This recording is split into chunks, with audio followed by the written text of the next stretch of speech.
chaos and confusion, to a people that we have turned very far from the heart of the one who has filled our lungs with breath, our heart with a beat, who has graciously granted us the gift of life. The God who is sovereign over all of creation, the maker of heaven and earth, the Lord of the universe, the being that is above every country and each continent, over Asia and Africa, Antarctica, North and South America, and Europe. There is a God in heaven who created you and I, to not just know of him or to know about him, but for us to know him.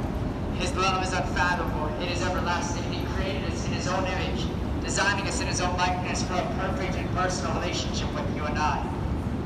That being the deepest desire and the most earnest yearning of the heart of every human being, we're in such desperate need of a God who in these times is the only one that is capable and able of pulling us out of the destruction, the death, and the disease.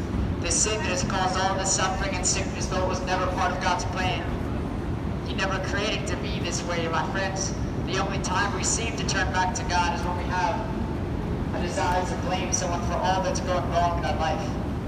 But God has given us a choice, and there are consequences for our actions, repercussions for our rebellion. And no matter where you have gone, the mistakes that you have made, you are not too far from the heart of God to bring you back. His love, it will never be shaken, moved, swayed, or rocked. Regardless of the uncertainty of life circumstances up ahead, no one can go back to the past and tweak or alter or change history. It is finished and it is written. The God who is sovereign was not some far off and aloof distant being, this massive energy, this force that waits up in the clouds to ourselves, so he can punish us. No, but a God who is willing to fulfill what he has foretold.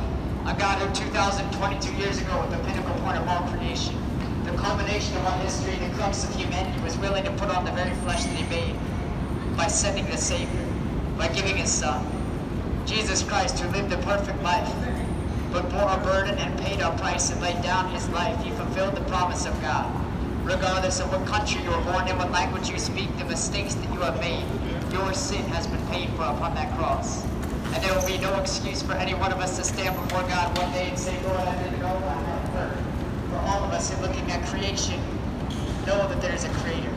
Just as one sees a painting and can recognize a